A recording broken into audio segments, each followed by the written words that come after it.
I am back with Q to talk the last two episodes of Little Brother. We gotta start with the double eviction that saw Dazed and Nav both go. But I guess we could start with Nav and Meg on the block. Did you like their pitches? I mean, Meg obviously must have made a strong pitch to Dazed. Yeah, I didn't hate Meg's pitches, which is that, Nav is never around, and, how much of an ally can he be if he's never around to play any challenges and hopefully win and keep you off the block. And that's one of the main sells of playing this game is that, when I'm in power, I will keep you off. So I did like Meg's pitch, but I also thought Nav had some pretty solid sells, too. He did. There was even a sell that didn't even make the edit. He was pitching really hard to be Fanguy's number one, go to the end with Fanguy, but it was kind of, it's Fanguy and Meg. He also did the same for Alex. Yeah. Yeah. Nav was pussy popping. I wasn't mad at him. He was. It didn't work, though. Alex and Didi changed their minds. They wanted Nav out. How did you see that vote? I mean, because Daze ended up the swing vote, even though he probably shouldn't have been at all. That was so irritating to watch, especially with Daze's... I don't know if he was just delusional or if that was just bad acting a la Meg and Dot. But he was like, I don't know. I'm just kind of a throwaway vote anyways. Yeah. Like, it's not going to be close. So, sympathy vote.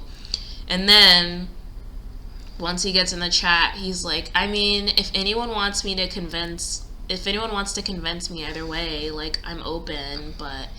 otherwise, I'm just gonna flip a coin. And I'm just like, can you fucking not? Can you take a stance here, Dazed?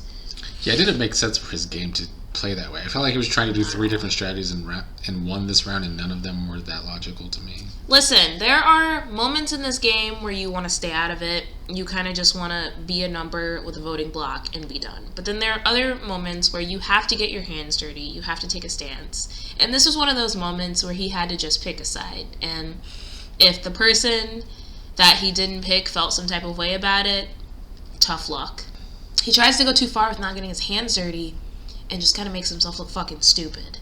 I talked about this a little bit with Patty and Mike. The comments there was like 90 comments on the Tuesday's episode, and it gets really out of control. You brought it up to me long ago that Aspen, she might have played a sloppy game. But her social game while this season is airing, she knew she wasn't shit.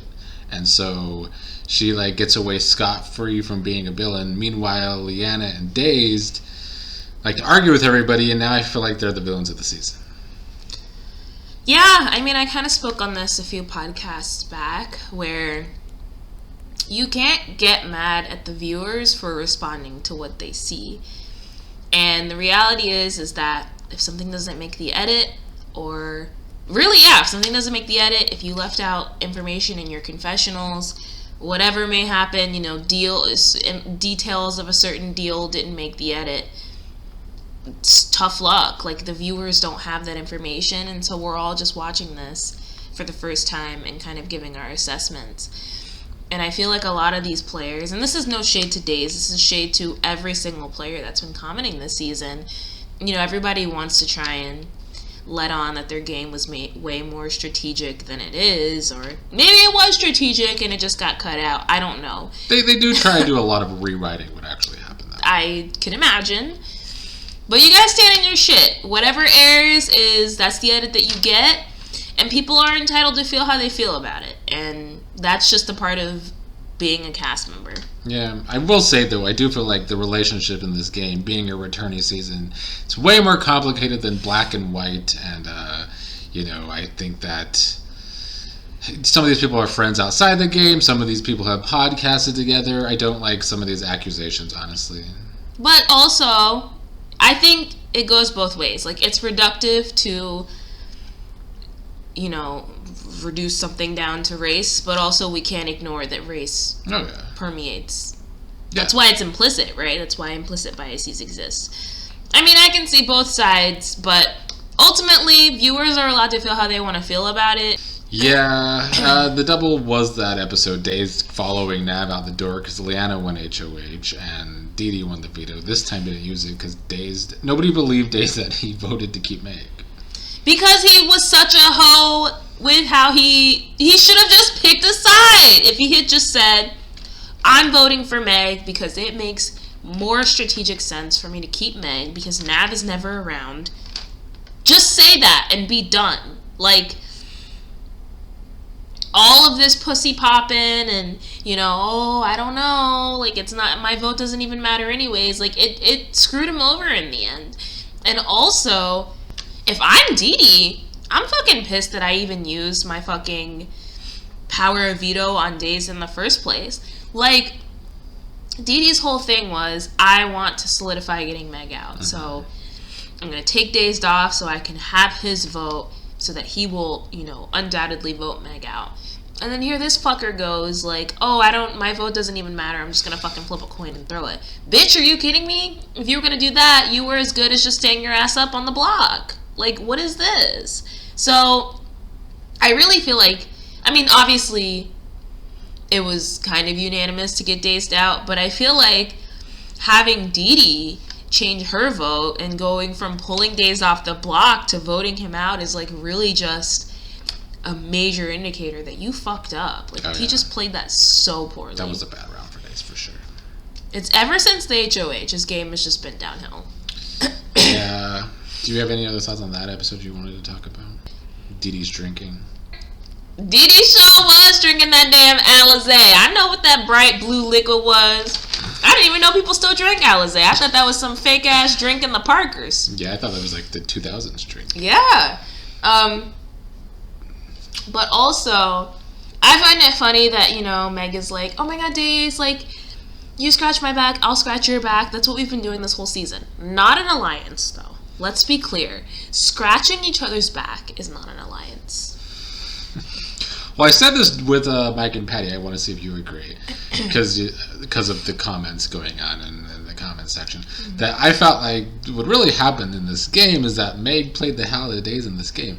Like, early in the season, Meg is the main person throwing out Days' name. And then she makes this alliance with Days. And then she immediately breaks it with Mike. And then he still is able to, like, try and develop this relationship with her. I feel like Meg played Days in this game. Yeah, I don't disagree with that. Hers to be played. Meg out here campaigning like hell to get rid of Didi, though. She is, every other word out of her mouth is, Didi gotta go. That was another thing. Meg, once again, making another alliance now with Fanguy and Alex. Final 3. That like Alex immediately went back on and tried to vote out both of them. This is her 15th final one in the season. How did you feel about Alex's voting? Because he voted out both Meg and Fanguy. Neither of them to go home. But, I mean, we'll get to in this last episode. But before this last episode, how did you feel about that? I thought that Alex was the only person trying to just be on the same page about the voting, which I do respect. You know, the man tries to be honest, and you all won't let him be great. Basically. So I see why he reverts to being a lying asshole. Because there was a chat with, I think, the 5 of them. He was like, guys, let's just be honest. Only the 5 of us can vote. Let's just go ahead and get rid of Meg's lying ass because, you know, she's out here telling all these lies. And even Didi was like, yeah, I'm confused. I don't really know how I'm going to vote. And I'm just like, girl, this is your time to campaign to get her out. You know, Days is out here acting like he's a free agent. So fucking convert him, get the 3 votes that you need, and move on. That whole chat was just really irritating to watch because it's like, I hate when people switch up. Because when it's like in the one-on-one chats, it's clear. Everybody knows how everybody's voting. But then when we get in a group setting, everybody's confused and everyone's like, oh, I don't know. Is the vote close? Is it not? Am I the swing vote? I don't think so. I'm just going to throw a sympathy vote. Like, why are you hoes out here being fake? So when Alex goes and he votes the way that he does and nobody follows suit, and then he switches up and he starts lying, I don't feel no type of way because you hoes did it to yourselves. Yeah, I could agree with that. I mean, do you think Didi was trying to persuade Leanna to change her vote, or trying to call out Leanna about her talking all this shit about Meg and then never wanting to vote her out? I think maybe that was like a really sorry attempt, but again, like, we are too deep into this game to be bashful.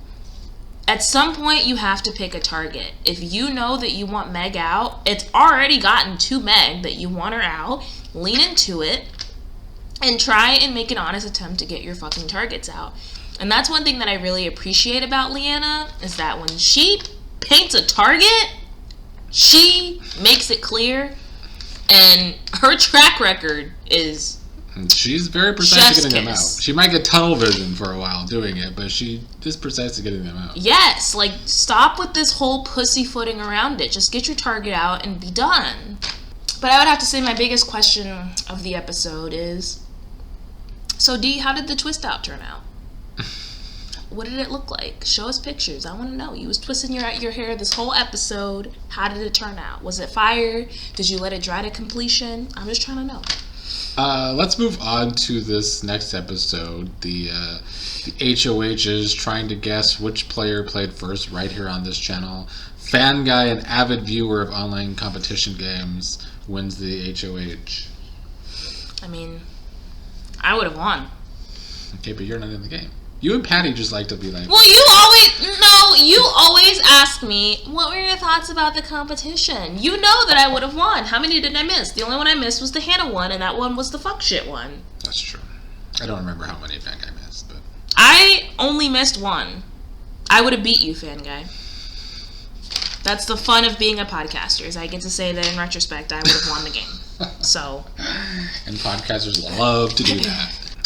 So Fan Guy does win the HOH. He can't be a, flounder this episode because he's the HOH. Did you like his idea of being like this investigator to figure out who voted for him in the last round?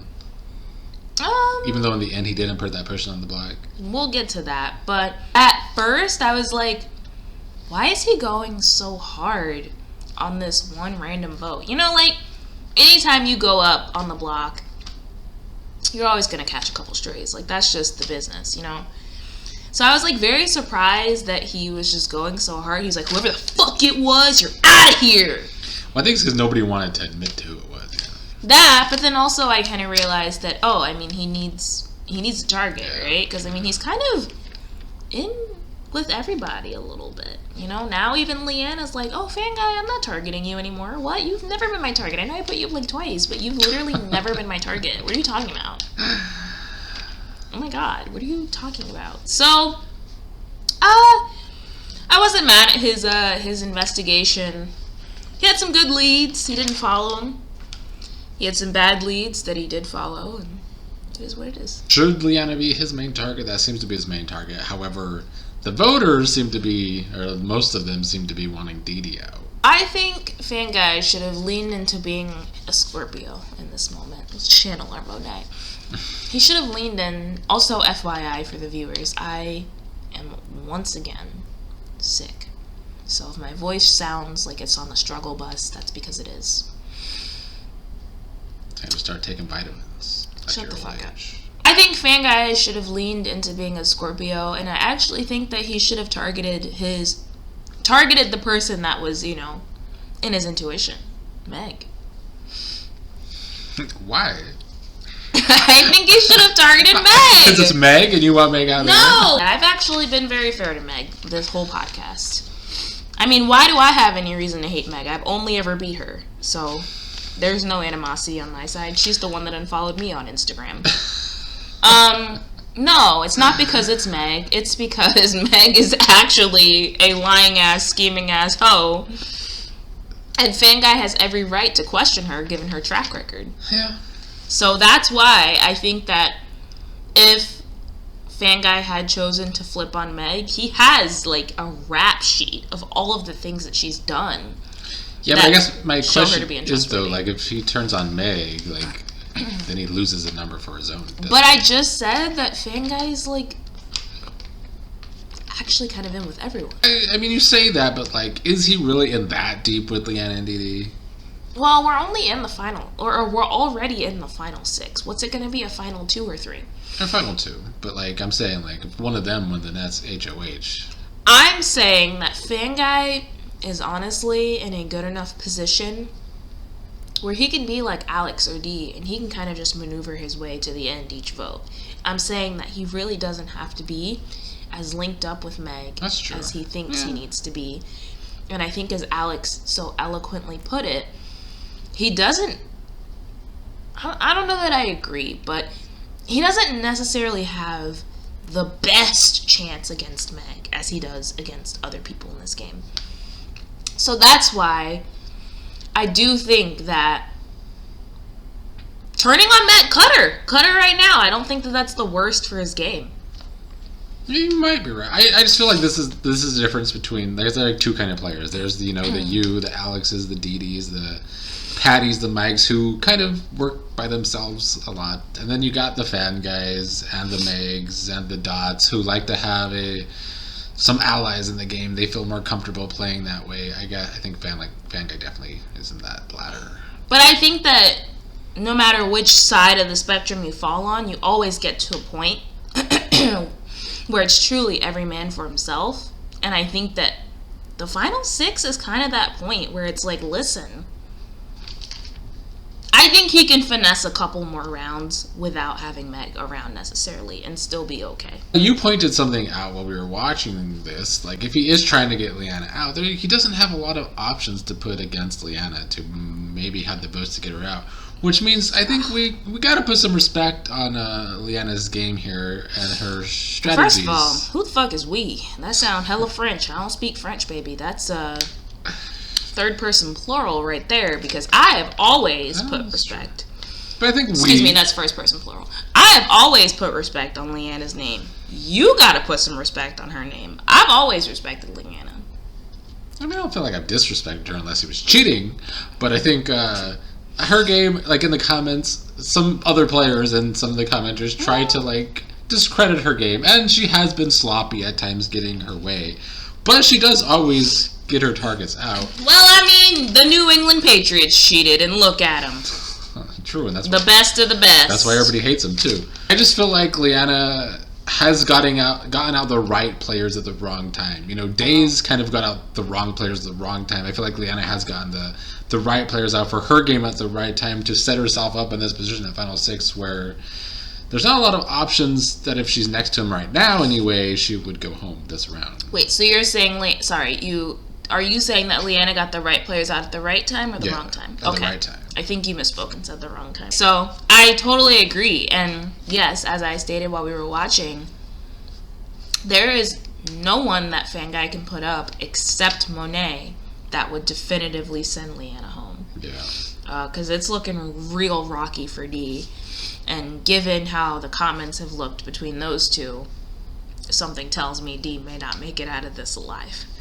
So, Liana has positioned herself very well, and to put some respect on her name, as I've always done, I often stated, like at the beginning when we did these podcasts, that I can't tell if Liana is crazy as fuck or a strategical genius. I have pointed that out a lot.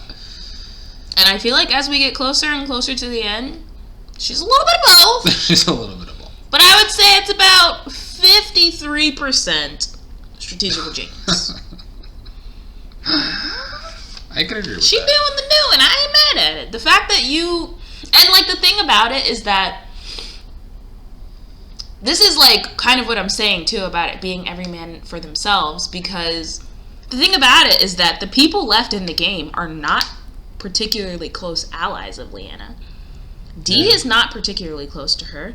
Meg definitely isn't close to her. Only Monet, yeah. Yeah, so like that's even more powerful that like she has these people that won't vote her out and they're not even that close to her. So But what did you get from this conversation between Fanguy and Alex, where he kind of goads into Alex finally telling the truth, even though it's really a half-truth, because Alex still lied about his initial vote for Meg during the double, but it worked to Alex's advantage, per usual. Alex was like, alright, Fanguy, I'm gonna tell you the truth. You got me. I really liked Fanguy's approach in this. He kind of did it like a parent, where he was like, I know what you did. There's no need in lying. And Alex was like, what? Oh my god, no. I voted for Days Out. And he's like, listen, so when you tell me the truth, we can just make a deal. And he was like very rational and very calm, and kind of sunned Alex. Do you know what that means? It's like a New York thing. I'm not even from New York, but like he sunned him almost. He was like, listen, son, I know what the fuck you did. Don't do that. Tell me the truth. And Alex just kind of, in that moment said, you're right. This would be to my benefit to just tell you the truth. And he did partially. And very strange that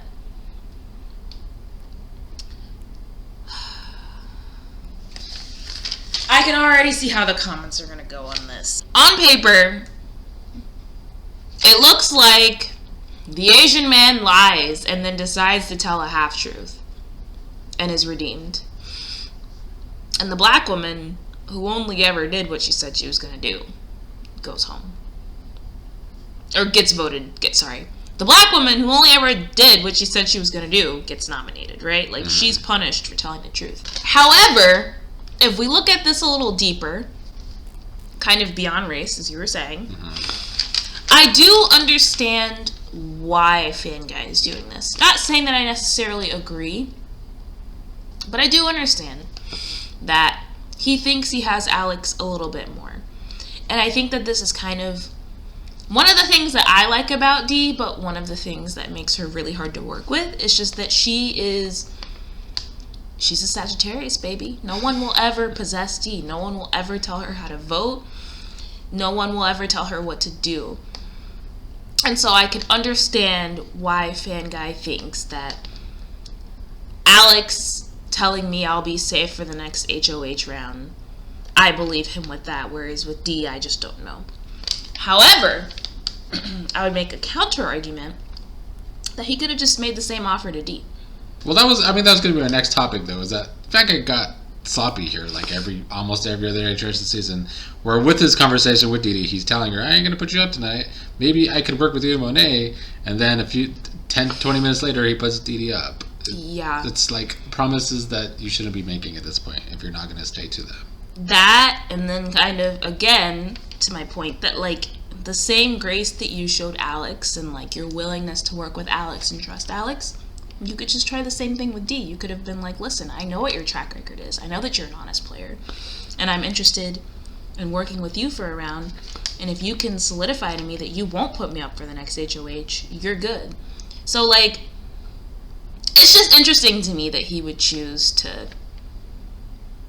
work with a devil that he knows over an honest player that he also knows. It's very strange to me. I did like his Pavlov's dog reference with Alex of like, even if it's not this game, Fanguy's thinking ahead, because Fanguy's played 4 games, he's probably gonna play a 5th one day.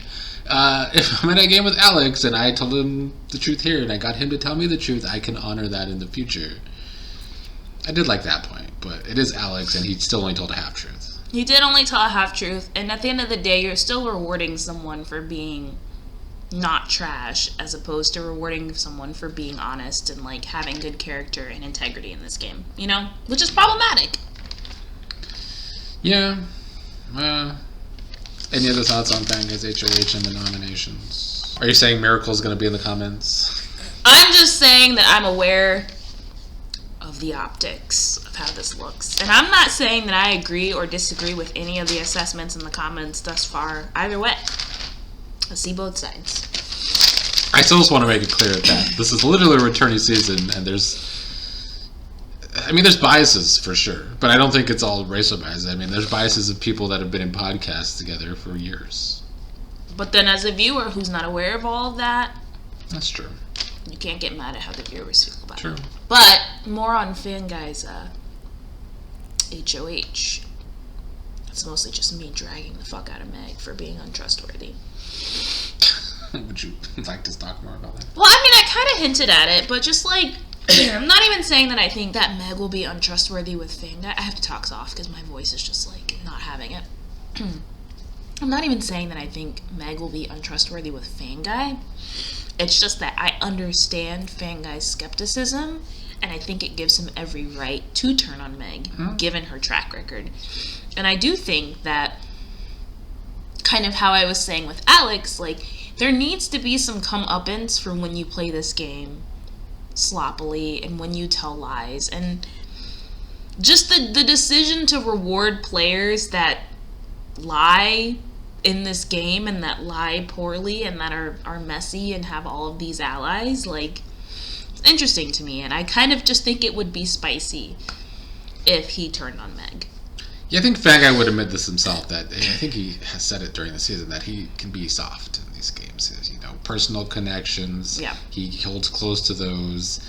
And, I just... Fanguy can be soft. And let's be clear, I do think that the Fanguy Meg connection, I've said this in previous podcasts, I do think that it is one of her more genuine connections, but I understand his skepticism.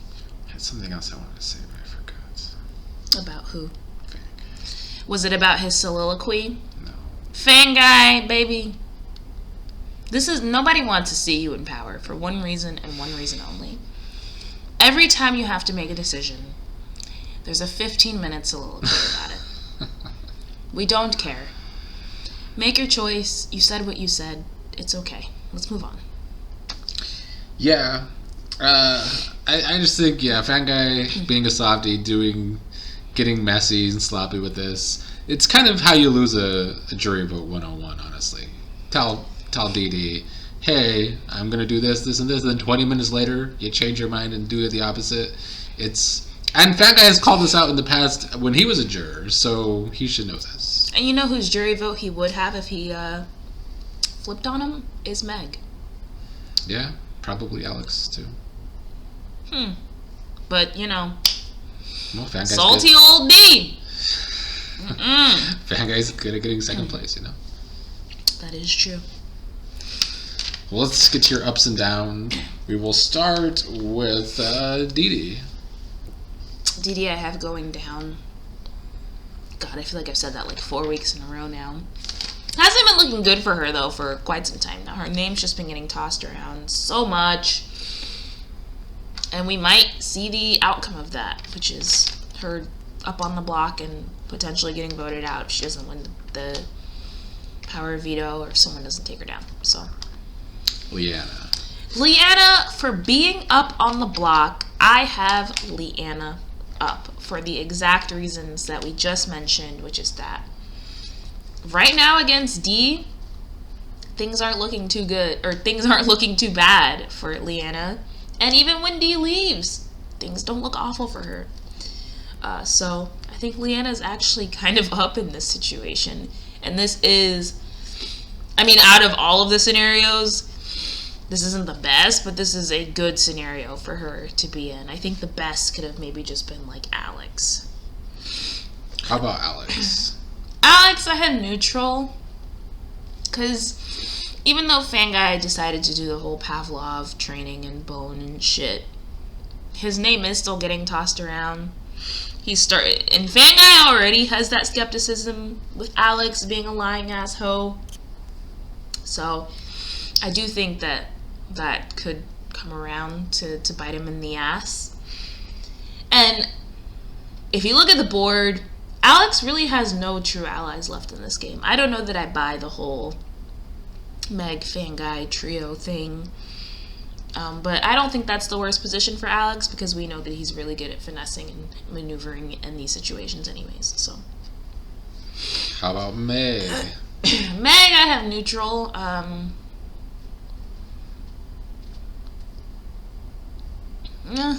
how about Fanguy? Fanguy, I also have neutral. I mean, I think I kind of elaborated on a lot of my points with where Fanguy stands in the game right now, which is that he's not in the worst position. And I do think that with Meg or without Meg, there's still a lot of wiggle room for him to finesse. And it seems like nobody really wants to target him. So if he can just kind of maintain not being the target for another 3 or 4 rounds, he's in really good shape. So that leaves Monet. Monet, I have up. Every time Monet gets her ass out of power, she thrives. That's true. And I love that for her. We are seeing Monet be the goddess that we all knew she could be when she's not in power. Yes. Not having to use your labor mode, basically. Yes, you love to see it. Well, on that note, before you completely lose your voice, we shall end the podcast.